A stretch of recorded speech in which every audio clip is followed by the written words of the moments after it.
yang berada di negeri orang kafir, ya. Dan dalilnya jelas ya dalam Al-Quran. Allah Subhanahu wa taala menyebutkan dalam surah An-Nisa ayat 97. Nah, kemudian jemaah sekalian, sudah kita sebutkan pula bahwa faidah-faidah dari kewajiban hijrah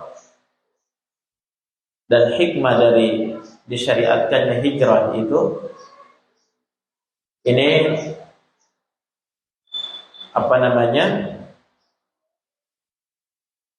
sangat banyak sekali. Namun satu titik yang ingin dijelaskan oleh penulis di sini dari hijrah tersebut, kisah hijrah itu, yakni kisah yang terjadi pada perang Badar.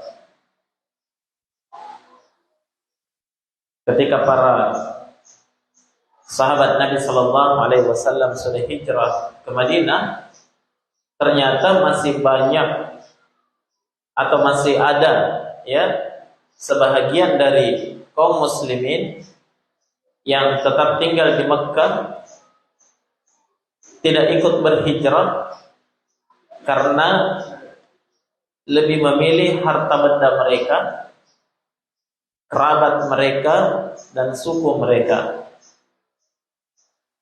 Akhirnya mereka tinggal di Mekkah dalam keadaan lemah. Dalam keadaan lemah karena sedikit jumlah mereka. Maka ketika kaum musyrikin merencanakan melakukan penyerangan terhadap kaum muslimin di Badar, maka mereka pun, yakni orang musyrikin ini, memaksa orang-orang yang beriman tersebut untuk ikut dalam perang membela barisan orang-orang musyrikin. Jelas ya? Maka terjadilah apa yang telah terjadi di perang Badar, dan perang dimenangkan oleh kaum muslimin. Ternyata setelah itu Nabi dan para sahabatnya baru tahu kalau ternyata sebahagian ada yang terbunuh di kancah perang Badar itu dari kalangan siapa? Kaum muslimin. Yang pada akhirnya para sahabat Nabi merasa menyesal dengan keadaan itu dan khawatir, dan mereka mengatakan, qatalna ikhwanana, sungguh kita telah membunuh saudara-saudara kita sendiri. Nah,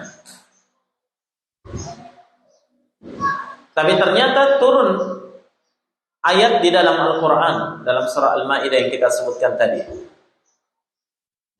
Allah menyebutkan, innal ladzina tawaffatuhumul malaikatu zalimi anfusihim qalu fima kuntum qalu kunna mustad'afina fil ardh.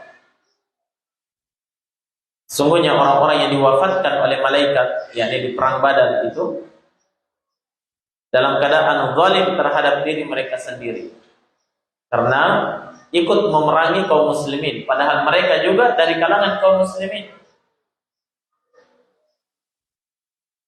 Ketika mereka wafat, maka mereka ditanya oleh para malaikat, fima kuntum, kalian berada di mana? Kenapa terbunuh di sini? Qalu kunna mustad'afina fil ardh. Kata Allah, mereka menjawab, kami adalah orang-orang yang teraniaya, kami adalah orang yang lemah di permukaan bumi, kami orang yang diintervensi dalam kehidupan dunia ini, kami tidak mampu berbuat apa-apa karena berada di tengah orang musyrikin. Maka malaikat berkata, alam takun ardullahi wasi'atan fatuhajiru fiha, bukankah bumi Allah itu luas sehingga kalian bisa berhijrah kepadanya? Ini perintah hijrah, menunjukkan wajibnya hijrah bagi orang-orang yang tinggal di negeri orang kafir.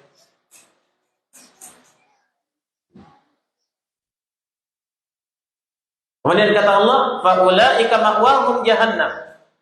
Maka mereka inilah orang-orang yang tempat tinggal mereka nanti di akhirat adalah neraka jahanam. Siapa dia? Kaum muslimin yang terbunuh di perang Badar, tapi ikut di barisan kaum musyrikin. Gara-gara apa? Gara-gara tidak mau hijrah. Karena kecintaan terhadap harta benda, kecintaan kepada kerabat, kecintaan terhadap negerinya, tidak mau dia tinggalkan, pada akhirnya ikut terbunuh di tengah kancah peperangan bersama dengan kaum musyrikin. Allah ancam mereka, mereka inilah orang-orang yang akan menghuni neraka jahanam nanti. Nah, di sini titik yang mau dijelaskan oleh Syekh di sini. Perhatikan ya.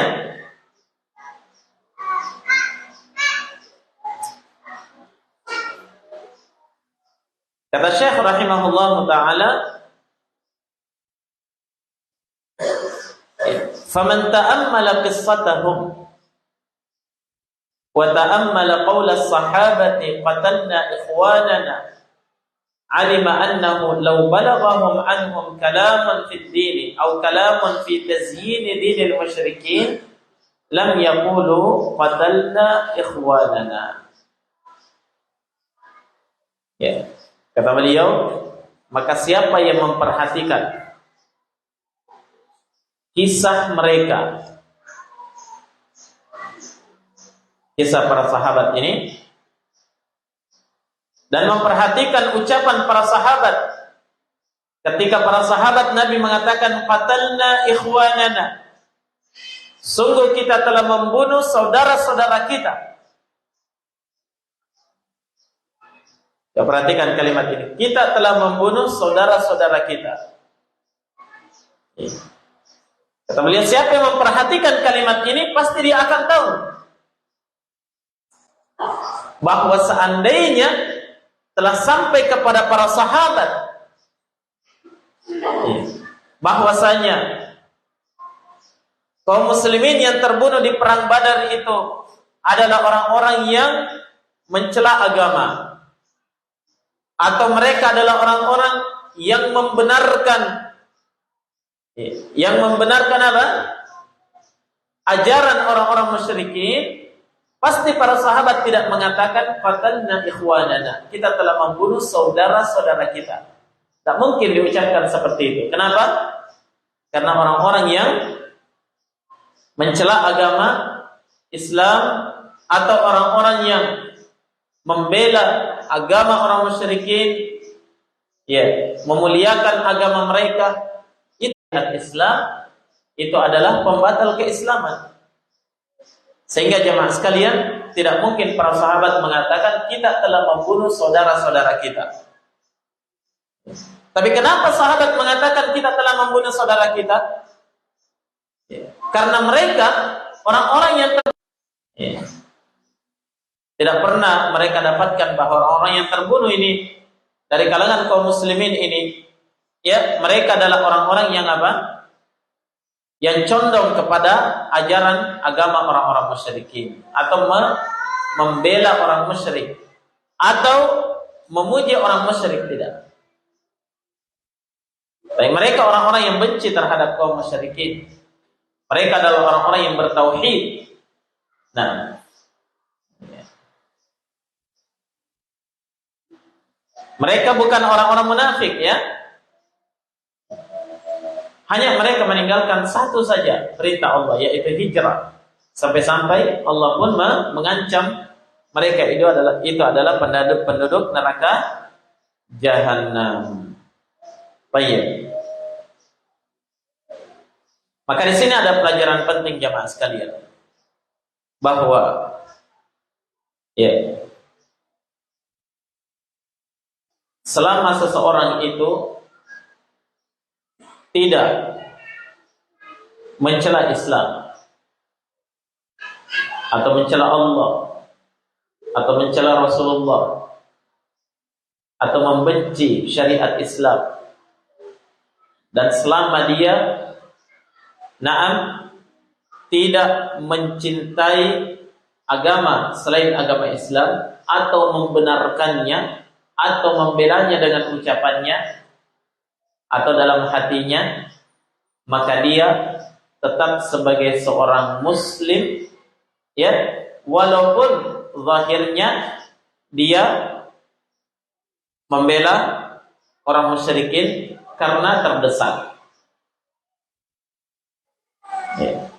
Walaupun secara fisik dia membela orang kafir, tapi hatinya di atas keimanan, ya, maka mereka adalah orang-orang yang beriman. Para sahabat masih menganggap mereka saudara, berarti belum kafir. Bisa dipahami? Ya. Mereka bukan orang-orang kufar, karena hatinya masih berada di atas keimanan. Hatinya masih berada di atas keislaman, cinta terhadap Islam dan syariat Islam. Oleh karena itu jamaah sekalian, ya, tidak pantas bagi kita serta-merta menghukumi, ya, seseorang itu tanpa, ya, memperhatikan apa alasannya kenapa dia melakukan hal tersebut. Jelas ya? Langsung kita, apalagi di sini berkaitan dengan mengkafirkan seseorang. Ini tidak diperbolehkan di dalam agama. Kata Nabi sallallahu alaihi wasallam, "Man qala li akhihi ya kafir faqad ba'a biha ahaduhuma. Fa in kana kama qala wa illa harat ilaihi." Kata Nabi sallallahu alaihi wasallam, siapa yang berkata kepada saudaranya, "Hai, kamu kafir," dia menghukumi orang yang berada di atas keislaman dihukumi kafir, ya, mungkin karena suatu perbuatan dan yang lain sebagainya, maka ucapan ini akan kembali kepada salah satu di antara keduanya. Apakah kepada yang menuduh atau yang dituduh? Fa in kana kama qala, kata Nabi, kapan ucapannya itu terbukti memang benar orang itu di atas kekafiran, maka tidak ada masalah. Wa illa, tapi kapan kata Nabi sallallahu alaihi wasallam tidak benar tuduhan itu, harat ilai, ucapan kekafiran itu kembali kepada dirinya sendiri, kembali kepada orang yang menuduh ini. Jelas ya? Ya. Padahal lihat ini para sahabat jelas-jelas ini orang-orang yang memerangi kaum muslimin, ikut dalam barisan orang-orang musyrik, meninggal di atas perkara itu. Para sahabat tidak langsung menghukumi mereka, orang kafir mentong itu. Oh, mereka memang musyrik, kenapa berada di tengah-tengah orang musyrikin? Tidak. Tapi para sahabat masih menganggapnya sebagai saudara. Ya. Karena mereka tahu alasannya, bahwa mereka itu yang terbunuh adalah orang-orang yang istiqamah di atas keimanan, orang-orang yang bertauhid, bukan orang munafik, bukan orang musyrik, dan tidak pernah didengarkan ucapan mereka mencela Islam. Tapi kenapa mereka ikut di kancah peperangan? Karena terpaksa. Karena terpaksa. Baik. Kemudian jamaah sekalian, ya, di antara titik penting yang harus kita pahami di sini bahwa, nah, seorang bagaimanapun dia membela Islam, berada di tengah barisan kaum muslimin, ya, tapi dia mencela Islam, mencerca agama, atau memperolok-olokkan agama, mempermainkan Al-Quran, ya, mempermainkan Al-Quran, mengejek Nabi Sallallahu Alaihi Wasallam dan syariat yang beliau bawa, maka ini adalah perbuatan kekafiran. Ingat ya, kita hukumnya apanya? Perbuatannya. Ya, adapun individunya belum tentu ya, karena di sana ada namanya mawani'ut takfir, penghalang-penghalang seseorang itu sehingga bisa dikafirkan. Tapi perbuatan ini adalah perbuatan kekafiran, paham ya? Maka dari itu, ya, ketika Nabi Shallallahu Alaihi Wasallam dalam perjalanan kembali pulang dari perang Tabuk menuju ke Madinah. Dalam kisah yang masyhur ya. Di tengah perjalanan ada sekumpulan orang yang berjalan sambil bercanda. Begitu. Apa katanya? Ada di antara mereka yang mengatakan, "Ma ra'ayna mithla qurra'ina haula arghabu butunan wala akdhabu alsunan wala ajbanu 'inda al-liqa."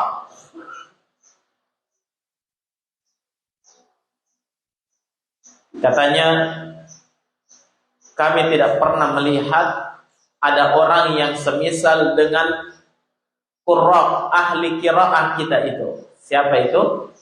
Nabi dan para sahabat beliau yang menghafal Al-Quran. Nabi dan para sahabat beliau, para penghafal Al-Quran.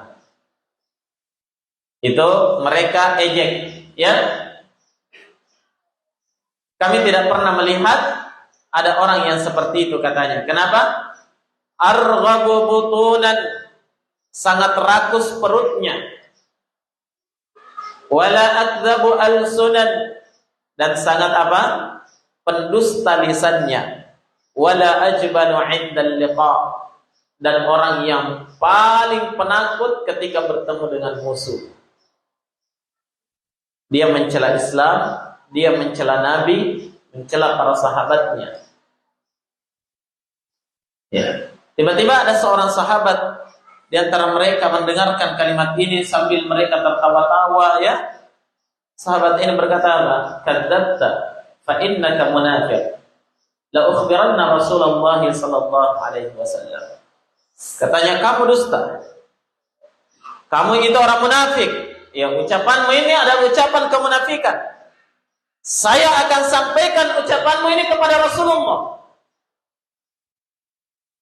Maka sahabat ini langsung mendatangi Nabi. Ternyata dia belum menyampaikan berita itu kepada Nabi, Nabi sudah tahu. Sudah turun wahyu kepada Nabi sallallahu alaihi wa ala alihi wasallam. Ya. Kepada Nabi sallallahu alaihi wasallam menyampaikan itu. Bahwa ada orang yang seperti ini ucapannya. Nah, jadi para sahabat sudah tahu yang ada di dekatnya Nabi. Ada orang yang mempermainkan Islam. Ada orang yang mencela agama. Akhirnya apa?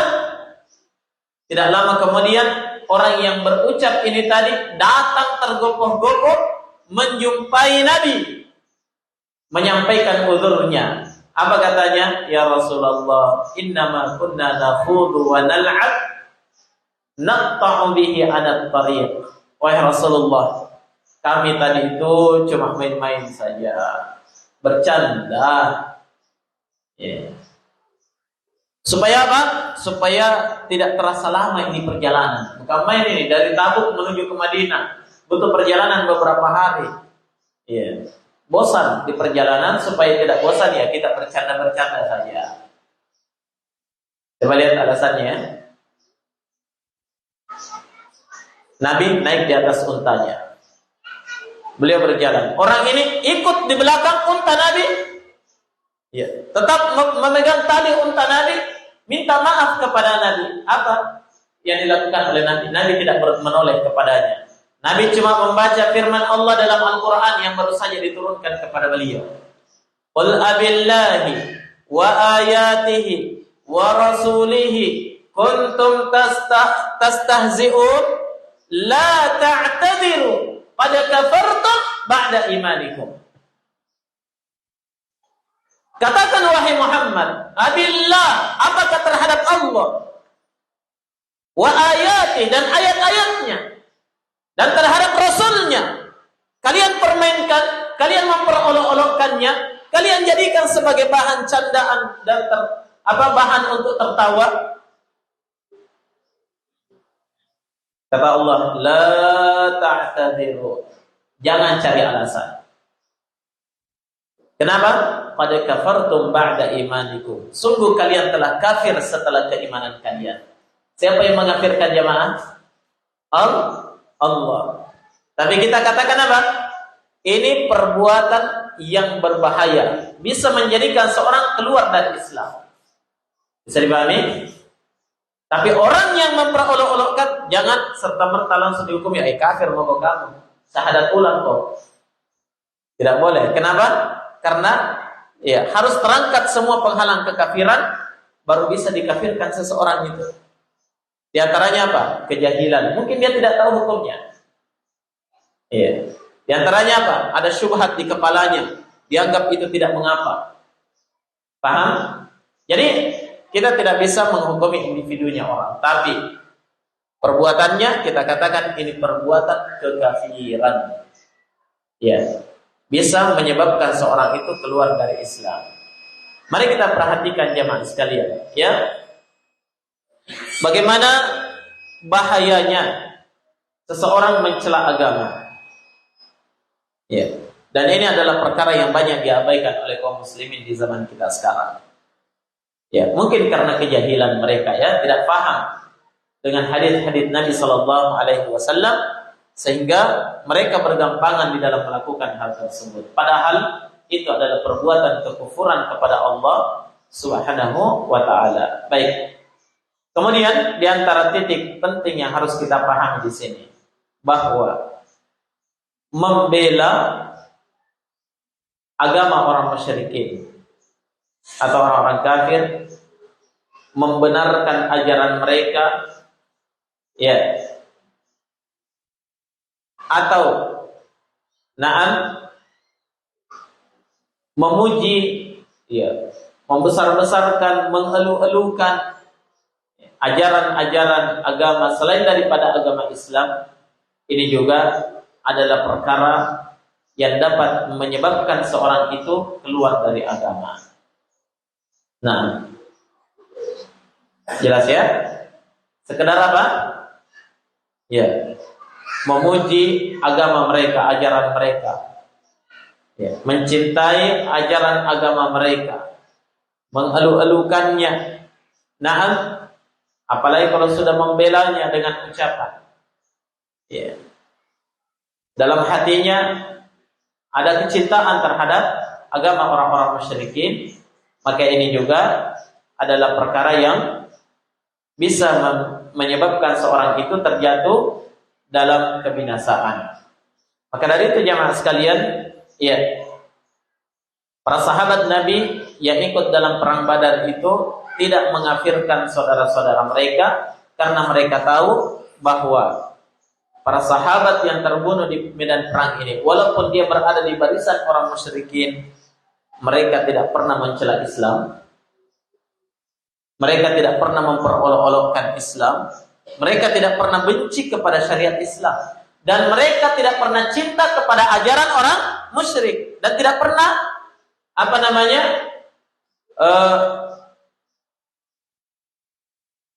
tidak pernah mereka memuji ajaran orang-orang musyrik, tidak. Mereka tetap berada di atas tauhid. Hanya karena terpaksa sehingga mereka terbunuh di situ.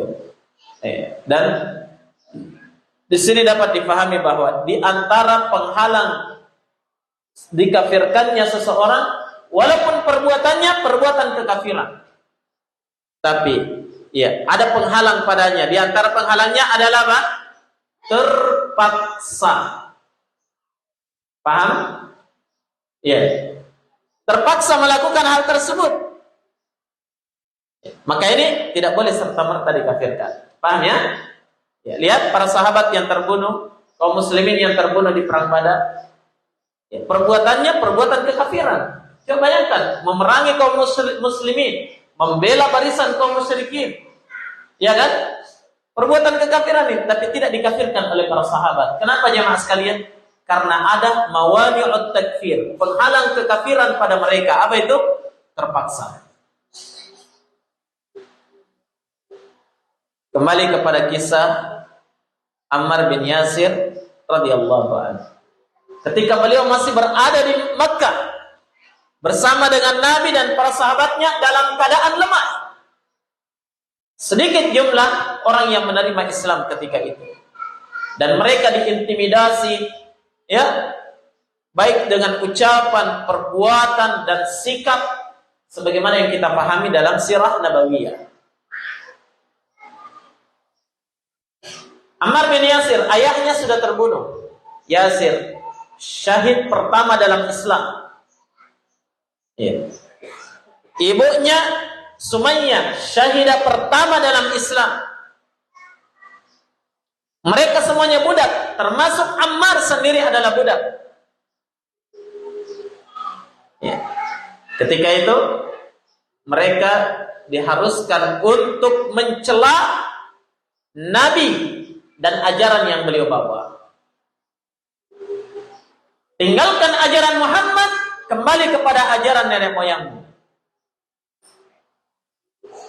Yasir menolak, terbunuh. Sumayyah menolak, terbunuh.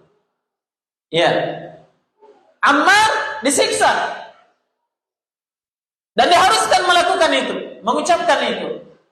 Kamu cela Muhammad, cela agama Muhammad, beres, kamu akan dibebaskan. Ammar sudah tidak tahan lagi melihat orang tuanya sudah terbunuh dan beliau pun tersiksa. Apa yang beliau lakukan? Ya, Ammar bin Yasir langsung mengikuti kemauan mereka. Dia cerca Nabi Muhammad habis-habisan. Dia cela agama Islam. Naam. Kemudian setelah itu apa? Beliau dibebaskan. Setelah terbebas, ya, apa yang terjadi? Dalam hati Ammar bin Yasir itu berkecamuk. Naam. Merasa bersalah terhadap Nabi dan khawatir akan agamanya. Maka beliau berlari segera menjumpai Nabi sallallahu alaihi wasallam dan menyampaikan kepada Nabi, ya Rasul, saya telah mencerca kamu. Saya telah mencela agama Islam. Ya. Kenapa? Karena saya dipaksa oleh mereka, wahai Nabi. Maka Nabi bertanya kepada Ammar, "Kaifa wajadta qalbak?" Bagaimana kamu dapatkan di dalam hatimu? Apa yang kamu rasakan di dalam hatimu? Memang kamu benci agama ini? Ya. Kaifa wajadta qalbak? Bagaimana hatimu? Coba perhatikan apa yang kamu rasakan. Kata Ammar, "Ya Rasul, wajadtuhu mutmainnan bil iman." Wahai Rasul, saya dapatkan di dalam hatiku ada perasaan tetap tenang, istiqamah di atas keimanan. Itu hanya ucapan saya karena terpaksa. Apa kata Nabi? Kata Nabi, "In adu fa'ud." Kalau mereka ulangi lagi siksaannya, ulangi lagi mencela saya. Ya. Ini menunjukkan apa? Keterpaksaan itu adalah penghalang kekafiran. Jelas ya? Iya. Demikian pula tadi kejahilan, demikian pula tadi syubhat yang ada di kepala yang belum terangkat, dan masih banyak lagi yang lainnya disebutkan oleh para ulama berdasarkan dalil-dalil kitabullah dan sunnah Rasul sallallahu alaihi wa ala alihi wasallam. Baik, ini untuk sementara beberapa faedah yang bisa kita petik dari kisah terbunuhnya sejumlah sahabat di perang Badar di barisan kaum musyrikin karena mereka tidak mau berhijrah bersama Nabi sallallahu alaihi wa ala alihi wasallam. Sekira demikian jemaah sekalian, lebih dan kurangnya mohon dimaafkan. Subhanakallahumma bihamdik, asyhadu an la ilaha illa anta, astaghfiruka wa atubu ilaik, walhamdulillahi rabbil alamin.